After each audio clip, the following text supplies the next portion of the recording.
उमर खालिद पर supreme court ने सख्ती दिखाई, स्वरा भास्कर बौखलाई। टुकड़े टुकड़े गैंग की बेगम जहर उगलती नजर आई। स्वरा ने क्यों कहा हिंदू हूं इसलिए बच गई।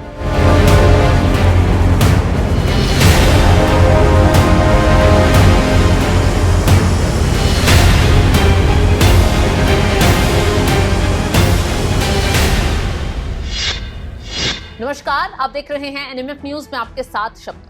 सुप्रीम कोर्ट ने देश विरोधी दंगों के मास्टरमाइंड उमर खालिद की जमानत रद्द क्या की। लेफ्ट लिबरल गैंग का रोना हा हुल्ला होना शुरू हो गया।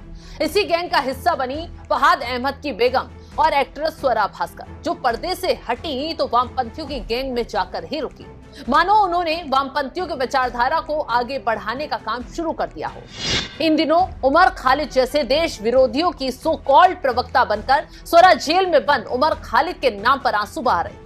उनके ताजा बयान ने सोशल मीडिया से लेकर राजनीतिक गलियारों तक में हंगामा खड़ा कर दिया है। स्वरा भास्कर का कहना है कि उनका नाम भी उसी केस में आया था, लेकिन वो हिंदू हैं इसलिए बच गई। स्वरा भास्कर ने बयान देते हुए कहा, उमर खालिद जिस केस में जेल में है, उस केस में कई याचिका दाखिल हुई, उनमें से 2-3 मेरे भी नाम पर थी।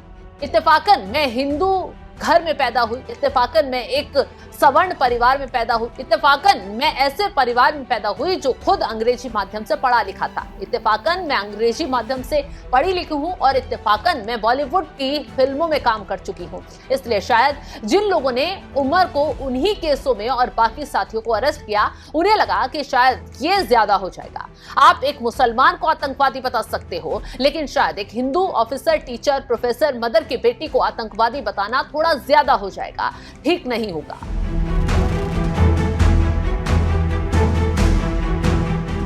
तो सुप्रीम कोर्ट से जैसे ही उमर खालिद शर्जिल इमाम की याचिका खारिज हुई, तुरंत स्वरा भास्कर का यह बयान तेजी से सोशल मीडिया पर वायरल होने लगा, मानो वामपंथियों का ये इकोसिस्टम फिर से एक्टिव हो गया।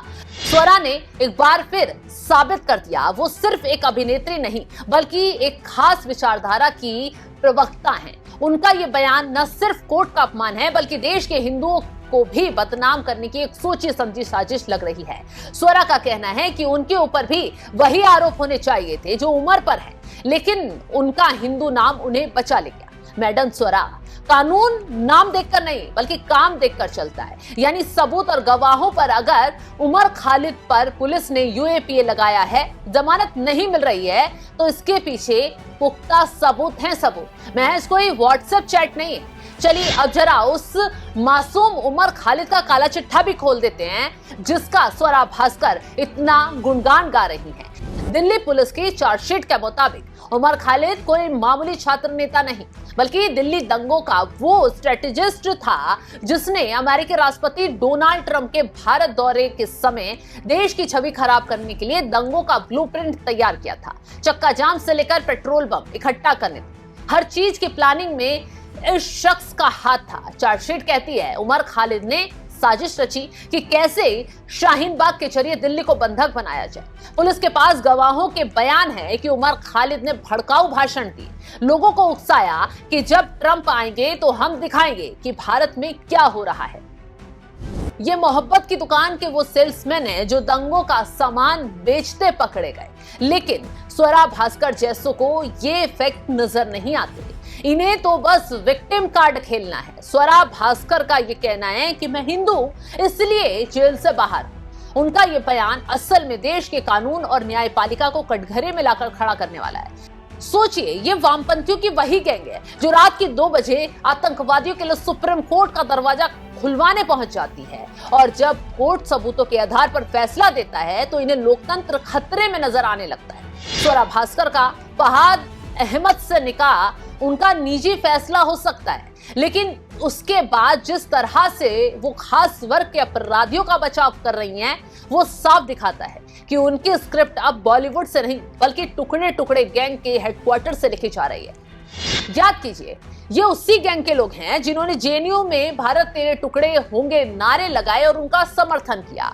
आज जब कानून अपना काम कर रहा है तो इन्हें मिर्ची लग रही है। उमर खालिद पर दंगे की साजिश के अलावा साक्ष्यों को मिटाने, दंगाइयों को फंडिंग दिलवाने के भी आरोप हैं। दिल्ली पुलिस ने हजारों पन्नों की चार्जशीट में एक एक लिंक जोड़ा है, चाहे वो ताहिर हुसैन के घर का हो या फिर खालिद सैफी की मीटिंग का हो। इन सब के बीच उमर खालिद एक कड़ी बनकर उभरा है। लेकिन स्वरा भास्कर को लगता है कि ये अब सिर्फ इसलिए हो रहा है क्योंकि उमर का नाम उमर है, अमर नहीं। वामपंथियों का ये दोहरा चरित्र अब जनता के सामने नंगा हो चुका है। ये वो लोग हैं जो अभिव्यक्ति की आजादी के नाम पर देश को गाली देने वालों का साथ देते हैं। उस स्वरा भास्कर के आंसू उमर खालिद के लिए नहीं, बल्कि उस गिरते हुए एजेंडे के लिए हैं जो अब देश में नहीं बिक रहा है।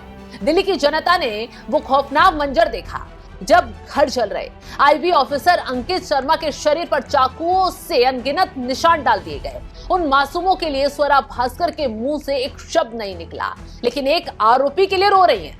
न्यायपालिका के लिए उनके पास शब्दों का जहर कम नहीं पड़ रहा है। लेकिन स्वरा भास्कर को एक बार फिर जान लेना चाहिए, देश का कानून तथ्यों पर चलता है, ट्विटर या ट्रेंड्स पर नहीं चलता, इस जहर उगलने पर नहीं चलता कि आप मैदान में आओगे, न्यायपालिका को निशाना बनाओगे, मोदी सरकार के खिलाफ जहर उगलते नजर आओगे या फिर ऐसे आरोपियों को लेकर रोते नजर आओगे और न्यायपालिका अपना फैसला बदल देगा, तो ये बिल्कुल नहीं होगा। कानून से, सबूतों से, गवाहों के आधार पर न्यायपालिका फैसला करता है और आरोपियों को सलाखों के पीछे पहुंचाता है। फिलहाल इस खबर को लेकर आप क्या कुछ राय रखते हैं, कमेंट बॉक्स में जरूर बताइएगा। तमाम बड़ी खबरों की अपडेट के लिए आप हमारी वेबसाइट www.newsnmf.com पर जाकर भी लॉगिन करें। नमस्कार।